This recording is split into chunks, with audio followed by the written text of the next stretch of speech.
Hello everyone, welcome to a new chess video. Today, you're about to discover the Liar's Gambit. It's a gambit I recently discovered, and it blew my mind. I've studied it thoroughly so I can share it with all of you, and so you can enjoy it as much as I do. And not only that, but so you can start winning a ton of games thanks to it. Also, it's a gambit that comes after the moves d4 and d5. That is, these are very popular moves, as you know, so you'll be able to play it in tons and tons of games. That's why I like it so much, because of that and because it's so spectacular.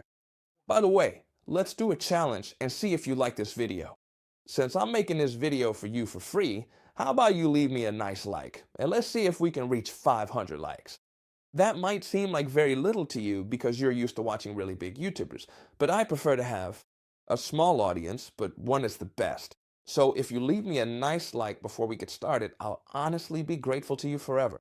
All right, now let's get started with this awesome gambit. I'm starting with a move we've already seen on the channel, the move e4. We've seen this in a few other gambits, but this time it won't be the same as always. It's going to be a really new gambit. Why are you giving away such an important pawn, chess teacher? On the second move, yeah, we've always been taught not to give away material, especially not a central pawn. Well, that's the beauty of a gambit. A gambit means we give up material in exchange for getting way more attacking chances than our opponent. So when they capture this pawn, how should we respond?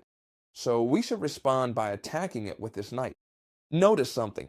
If your opponent gets careless here and plays a move that doesn't defend this pawn, we simply recapture it. And look, we've already gotten our material back. However, what's most common is that they defend this pawn. And if I ask you, let's see, a normal developing move to defend this pawn, the usual answer would be, for example, knight to f6. To me, that seems like a completely normal move. It would also be very normal, some of you probably thought of this, bishop to f5. And I also think that's a perfectly good move, okay? Knight to f6 is used much more often, so let's start with this one here. What we're going to do is basically play as if it were a Spanish opening, but in reverse. If you don't know what the Spanish opening is, don't worry. It's this move here, but in reverse. We do it on the other side. Why is this move so interesting? Well, we're attacking this pawn, which is defended by a knight. So if this knight is the one defending, we're going to attack this knight. So what should black do? Well, they need to defend this pawn again. Why? Because if it were our turn again, we would capture this knight. And when they recapture, then we could recapture this pawn because its defender would no longer be there. That's why it's so important that when we play this bishop here, they defend this pawn again with this move. I say with this move here because, look, there isn't any other move, no other way to defend it. With the queen, it wouldn't be possible because we have a knight. So bishop to f5, it's the only possible move. And now, how are we going to continue? Well, you probably won't expect this move because it's a bit unusual, but it's a star move in the gambit. We're going to place the queen on e2. The main reason we're doing this is to keep attacking this point. We're attacking with the knight, and we're attacking with the queen. It looks like we're attacking with two and they're defending with two, but really they're only defending with one because we can take out this knight whenever we want. Now, I'm sure all of you are thinking, come on, chess teacher, you're going crazy. Now there's a really easy way to defend this pawn, by capturing this pawn you just left hanging when you move the queen. Look how easy it is. I take this pawn, and on top of that, I defend this pawn with 3 pieces. So what happened here, Chusticle? Have you lost your mind? And what do I always tell you? Obviously, I go crazy, but that's because this works. Now, when the queen comes to capture this pawn, we're simply going to come here to give this check and attack the bishop, a double attack. Notice one thing. When we played queen to e2, our goal was never to capture this spot here, which is what everyone thinks. Our goal is to come through here. That's why when they capture this pawn, which they'll do in 90% of cases, they've lost the game after this spectacular move, check, and we take the bishop. However, a lot of you are probably thinking, come on, chess teacher, now you really are losing it, because if it's check and I attack the bishop, I can just defend it with my own bishop. But what you're missing here is that we're also attacking this spot right here. We take this pawn, and now friends, yes friends, not just friends, but also ladies and gentlemen, we're attacking this rook, which seems really hard to defend. They can't bring the queen here, defended by the knight, because our knight is covering that. But they do have this move here. You might say, chess teacher, now they defend everything. Well, in that case, we could sneak in here and practically deliver a checkmate. What's the catch? They have this queen that can come back to block. So this move isn't as good as it seems. What should we do, chess teacher? If I can't take the rook and I can't go in for checkmate, don't worry. This queen, no matter how much they attack her, isn't going anywhere because we have the brilliant bishop pin move. Notice that now this bishop can't capture the queen because it's pinned to its own king. So the only move that saves the bishop is to bring the queen over. With the queen to block, right? They block with the queen, they block the bishop, and this is where they want us to trade queens. Why? Because they have an extra pawn. However, now that the queen is no longer here, we can sneak in and deliver this checkmate where the king can't escape from here. We'll start by playing b4. This is the move you should start with to play the gambit. And almost always they reply with d5. If not, well, we can try to do it a little later. But the trap itself works with d4, d5, okay? We'll play d4, giving up a super important pawn, and now we're going to attack it with the knight. You need to remember this. It's really easy to remember these traps because, as you can see, you can watch the videos as many times as you need. So if you forget, just watch it again, and that's it. Super easy, just save the video and that's it. We attack this pawn. They defend it either with the knight or with the bishop. No problem, because now we're going to attack the knight. They're gonna defend it with the bishop. They have to do this. Why? I'm going through this so quickly. Because if they don't do this, we would just get the material back right away. All right? That's why it's most common for them to defend that pawn so they don't lose material. Star move here. Do you remember it or not? Queen to e2. Is queen to e2 mainly to attack this pawn and get the material back? No. That's what they think, but no. Our main goal is, even if we give up another pawn, we want to come here to give a check, attack the bishop, and take this pawn over here. Obviously, their only option is to bring the bishop, because any other move, for example, blocking the check, we would just take the bishop, and that would be way too much material advantage, right? So we directly calculate coming here. When we capture this pawn, which we must capture, okay? It's the only move that gives us the advantage, capturing this pawn when they defend with the bishop. So, notice that there's no other way but to bring the bishop here, because if they come, for example, with a knight, we would just take the rook. That's why all of these are forced moves. What does forced moves mean? Studying forced moves means those moves that your opponent has to make, no matter what. That's why these gambits are so effective, because we already know which moves our opponent must make, no matter what. All right? Now, when they play bishop to c6, what were we going to do? Pin this bishop with the move bishop to b5. And now we've seen that this move was a disaster because we could sneak in and deliver checkmate. But there are other moves, like for example queen to d7, continuing to defend against mate. So first, we exchange this bishop here. This is important. And now they have two options. If they capture with the queen, it's checkmate again. Look at these attacks. If they capture with a knight, we take the rook. So they can't capture with either the queen or the knight. And if they don't capture this bishop, they would simply be losing the queen because of the pin. What does this mean? That queen to d7 is a move. Actually, it's a disastrous move.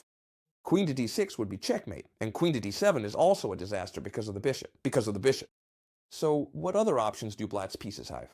Of course, you might say, if I move the queen, I lose, no matter where I move it. So, well, look, I'll let them take this rook, and at least I'll capture this bishop. I only lose the exchange. I have an extra pawn. Nothing really happens. But actually here, we're not going to capture the rook. Instead, we're going to recapture this bishop with the knight. Very important, remember this. If I come here with the bishop and they capture my bishop, I recapture with the knight. And now the threat is huge. They can't do anything. I'm attacking the queen, and not only that, but I'm also attacking this spot here. And not only that, but I'm also attacking the rook as well. And many of you will say, well, there's a move that seems to defend almost everything, which is this one. Well, this one defends the rook. But we always have this move here, check, and we take the queen. And not only that, but we have a brutal checkmate. And how would this checkmate go? We simply come here to give check. They have to block with queen. And then we would jump in with the knight to give check. Neither the knight nor the queen can be captured. The knight can't be captured because the queen is pinned, and the queen can't be captured because of the knight. The one given check. Amazing, right? Okay, this is very important. When they capture this central pawn, we play the knight, they play the knight, we come in to attack. And now, super important, we play queen to e2. What happens if they don't capture this pawn, Chestake? Because you're basing the whole video on them capturing that pawn. But okay, it's very likely they won't capture it because they've seen this check here. All right, that's fine. It's very likely, and it can happen. For example, they might play e6, directly defending this bishop. It's true, that's a much better move. However, I'm also going to show you how to punish that.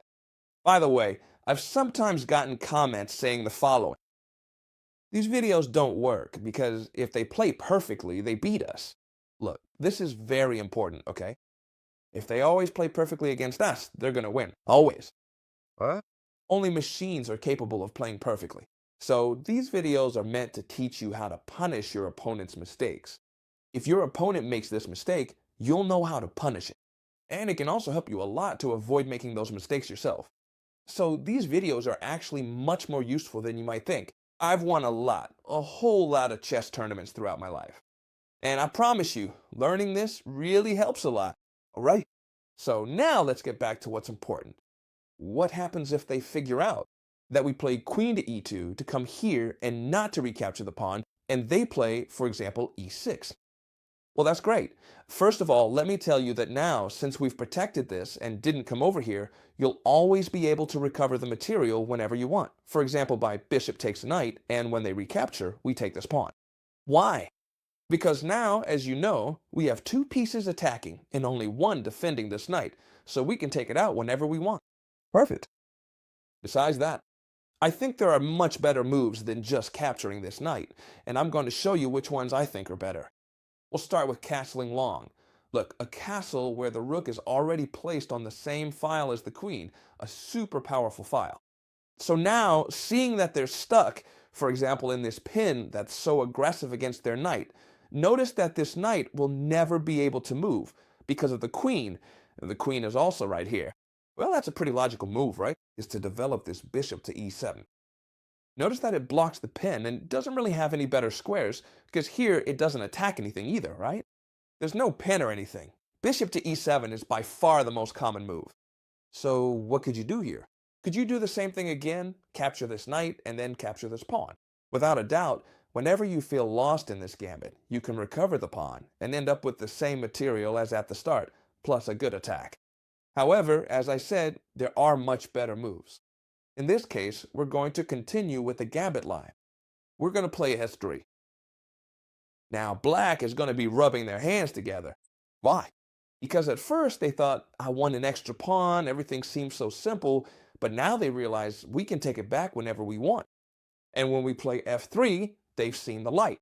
Because they can exchange this pawn, get rid of the extra pawn they had, and simply when we recapture it, well, we've just traded pawns, and black is left with an extra pawn. So how are we going to get this pawn back? Well, with the knight. We want to develop our knight in exchange for losing this pawn, which is what a gambit is. We give up a pawn in exchange for having much more initiative and a lot more attacking chances. Black is ready to castle, for example, but it's already too late because we have a really well-coordinated attack. Look, don't just memorize the moves. It's better to remember the attack plan. Right now, what's the attack plan? Well, we have a spectacular attack against the opponent's castled king. For example, with these two pawns. I'm telling you, when you launch the attack, you won't even notice you're down a pawn because it's impossible to feel it, right? How is our attack going to start? In this case, with knight to e5, a super strong move. What am I aiming for with knight to e5? I'm not trying to threaten anything because if you look, it doesn't threaten anything. Thank you. But rather to place a knight in an excellent position so we can advance our pawns while they're supported, launching a truly spectacular attack on the king. Also, there isn't any pawn that can threaten this knight. They can only threaten it with the other knight, but we don't care. Whatever they do, we play this move here, a super powerful move that attacks the bishop. You might say, well, can they trade off this knight? No, That's a mistake, a very serious mistake, because when you recapture, you unleash a discovered attack on the queen. You attack the knight, you attack the bishop, and here they're going to lose a lot of material. So right now, they wouldn't be able to recapture the knight. Well, if they can't recapture the knight, how should they continue? Obviously, by moving this bishop away, they have no other choice. And when they move this bishop away, we're going to come in with this other pawn. Look at what a brutal attack this is. We're launching it on the queen side. We're carrying out a devastating attack on the castled king, and not just on the castling. Now, if they get distracted and make any random move, like this one for example, we would simply win the bishop because it can't go anywhere. Notice that here we also have the knight and the queen. So here, there's only one move that works, which is this one right here. It leaves a space open for the bishop, and not only that, but it also attacks our bishop. But this is already a serious mistake. Why? Because they're weakening themselves too much. How could things continue from here? Well, we would simply capture this bishop here with the knight, forcing them to recapture the knight because we're also attacking the rook. So when they recapture, notice the weakness that's been created here. This pawn is moved, we can come in and check with the queen, and this would already be terrifying for the black pieces. Notice that now they can't capture here because it's check. They'd have to move the king. And when they move the king, notice that we have such a strong attack with all our pieces working together. That's what's important, and that's why we sacrifice the pawn, to have a much stronger attack. And notice right now, do you even care about being a pawn down? First, we've already gotten it back. And second, look at our bishops, our queen, our pawns, our rooks. We're completely winning. Here, the black pieces can't do absolutely anything. Look, there was a game. If you want, I can show you how to punish this quickly. They play this move here to try to save themselves. I checked if there was any game with exactly these moves, and if there was one, for example, in this one, they tried to defend with this move, and simply push this pawn forward. Why? Because if they capture the bishop, it would simply be checkmate right here. So this bishop is completely untouchable. It's a bishop that can't be captured. In this case, they brought the knight here to try to defend and attack the queen, but notice that this is absolutely useless. The attack is totally lethal. No matter how much they try to attack our queen, we have much better moves. In this case, for example, what would that move be? Capture this pawn here with our pawn, giving a check to the king. They can't capture because it would be checkmate soon, so they have to move the king instead, and then the sacrifice comes here. We sacrificed even more pieces, and no matter how much they capture, we can bring in the rook, and this would already be checkmate. Look at that. What a brutal way to punish this enemy king. And now I'll go over two typical mistakes that black makes when we play this gambit. I'll go through them quickly because they're very easy to punish. And after these two mistakes, I'll also quickly show you a very similar trap, but with the black pieces that you can also use, okay? So first of all, when they capture here and we come here, as you know, we should bring out the bishop. Now, we've seen that this was a mistake, right? So what about playing knight to c6? A normal developing move, saying, well, I'm not going to defend this pawn, because I know you'll get it back whenever you want. Chestager, can I now capture this knight like you've told me several times in this video, and when they recapture, take this pawn? Of course. I've already told you something. Whenever you think, oh, I don't know how to continue, you can get the pawn back by capturing this knight and then capturing here. And on top of that, you'll have a strong suitor. However, there are better options, okay? For example, if they play knight to c6, a better option is to play d5, putting a lot of pressure on this knight. Notice that when it moves here, for example, we can bring the queen attacking the knight and attacking the pawn with two pieces. You won't even need to capture this knight, and you'll have a much better position. For example, later by castling long, if they come this way, we castle long and put tremendous pressure on them. And our position is much better than our opponents, simply with one pawn down, and not only that, but we can recover the pawn whenever we want, and on top of that, we'll have equal material and a much stronger attack. And a very common mistake when we play this gambit, before all of this, look, okay? Here we've attacked the pawn, they defend it with the knight, but not before all of this. Right at the start, attacking the pawn, they defend it with another pawn. At first glance, it already looks like a bad move, but you need to know how to punish it, okay? A very good option is to apply the principles I've explained to you. Play f3, capture here, and develop the knight. We'd have a much better position with this black pawn here, which really doesn't belong at all. But there's an option I love, and that's helped me win a ton of games. Placing this bishop here, tempting our opponent to threaten it. And it looks like they've got it pretty well trapped, right? So here, they've already lost the game after the move queen to h5 check, and notice how the king is super exposed along this diagonal. Now, since they've moved this pawn, they can't block with this pawn, which would have been an easy way to defend. With this pawn here, they're forced to move the king over this way. Look at how ugly this position is. There's no way to get at us. For example, we can continue with bishop to c4, putting pressure along this diagonal. In fact, they'll never be able to take this bishop, because then we'd capture the rook. So this would be completely won for us. And now, to finish on a high note, I'm going to show you how to use a little trap with the black pieces. That's very similar to the one we've just done with the white pieces. You're gonna love it. Let's go! And now we've reached the final trap with the black pieces, which is very similar, and I'm sure you've seen it before. It's when they play d4 against you. We're gonna play e5 right away, giving up the pawn, and when they capture it, we'll attack it with the knight.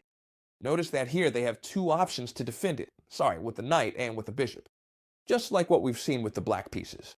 By the way, before I forget, please, if you've made it to the end of the video, remember that I put a lot of effort into these videos, so leave a big like, and any supportive comment is really appreciated, honestly, because you only see the final result. You sit down and it looks perfect, but there's a lot of work behind it, okay?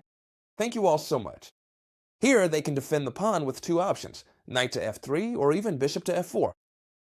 It doesn't matter to us, whatever they do, because if they play knight to f3, for example, first, now we'll attack with the queen. And notice that the only option now is with the other piece. So the order doesn't matter. And here we've already won the game with the same move. We come here not because we wanted to get the pawn back, but because we wanted to give this check, win this bishop, and capture over here. A very similar trap with the black pieces. What'd you think? Did you like it? This book is now available, and I'm completely convinced it will help you make real progress in chess. I've written it very well, easy for everyone to read. You're going to love it. And on top of that, it's fun, because it has a practical section that you can study for a very long time. You know, right? Available in physical format if you're one of those who likes to receive it at home and have the physical book, or in digital format, which is even more affordable, okay? And you'll also have it available forever. So I'll leave the link in the description and you can choose Spanish or English, physical or digital. I hope you loved this video. Leave a big like. If you want more videos like this, subscribe to the channel so you don't miss any videos, and I'll see you tomorrow, as always, in the next video, friends. Goodbye.